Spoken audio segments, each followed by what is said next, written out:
सुबह से शाम तक अपने बच्चों को पालने के लिए इतनी मेहनत और मजदूरी करता है, और जब उसका नंबर आता है तो जीएसटी गब्बर सिंह टैक्स उसको लगाकर उसको लूटने का काम किया जाएगा। आज ये व्यापारी किसके भरोसे, क्या धंधा का धंधा इस देश के अंदर चल रहा है? इलेक्ट्रॉन बॉन्ड जो धंधे का धंधा करके और आप लोगों को लूटने का काम बीजेपी सरकार ने किया। यहाँ जिस प्रकार की हालत महाराष्ट्र के अंदर बनी है, मैं कहना चाहूंगा, अपील करना चाहूंगा हमारे तीनों कैंडिडेट महाविकास अघाड़ी के, इनको आप जिता के भेजना और ऐसे कानून, ऐसी योजनाएं बनेगी जो आपके हित में होगी, आपके बच्चों के हित में होगी, आपके परिवार के हित में होगी।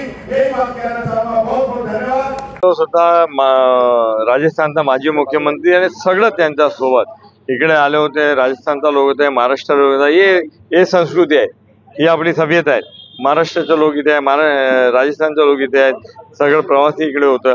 मी तुम्हाला नक्की सांगतो, महाविकास आघाडीची सरकार येत आहे। सर, कटेंगे तो पटेंगे हा नारा दिला होता, त्यामुळे लोक नाराज झाले, काय सांगाल साहेब? याच्यामध्ये असं आहे की सगळं नाराज आहेत, सगळं जुमलात आहेत, ह्याच्यामध्ये काही नाही। सगळं आम्ही एकत्र आहोत। बघा, हे योगेंद्र सालेकरी, अमीन पटेल, वैभव नायकरी, महेश परमारी, राजेंद्र चौरसिया, कुठे कटेंगे और कुठे बढ़ेंगे, ओनली बढ़ेंगे, ओनली बढ़ेंगे, ओनली बढ़ेंगे। मुंबई जनतेला काय आव्हान कराल?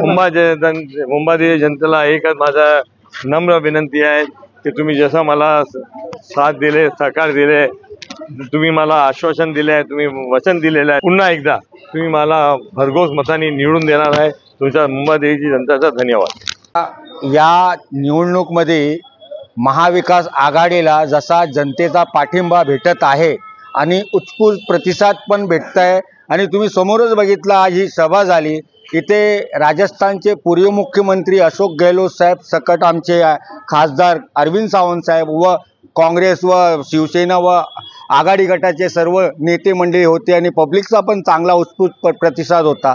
आणि सर्वात नेमकं म्हणजे इकडच्या राजस्थानी प्रवासी समाज इकडे पुष्कळ संख्येत राहतो, आणि त्यांना आवाहन करायला राजस्थान वासून गहलोत साहेब आणि त्यांच्याबरोबर प्रदेश अध्यक्षांनी वेगवेगळे लोक आलेले होते, आणि त्यांनी इकडे येऊन अपील केली की आज महाविकास आघाडीचे इकडे उमेदवार आहेत, हिराबाई देवासी असो की श्री आमचे कार्यसम्राट आमदार अमीन पटेल साहेब असो की भैरूलाल चौधरीजी असो, यांना भारी संख्यात भारी मतांनी विजयी करून आणायचं आव्हान झालं, आणि लोकांचा उत्स्फूर्त प्रतिसाद पण आम्हाला भेटला आहे। आणि आमचा विश्वास आहे की येणाऱ्या 23 तारखेला अमीन पटेल साहेब तर चौथी बार येणारच येणार, आणखीन त्यानंतर हिरा देवासी आणि भैरूलाल चौधरी नवीन इतिहास घडवू शकतात।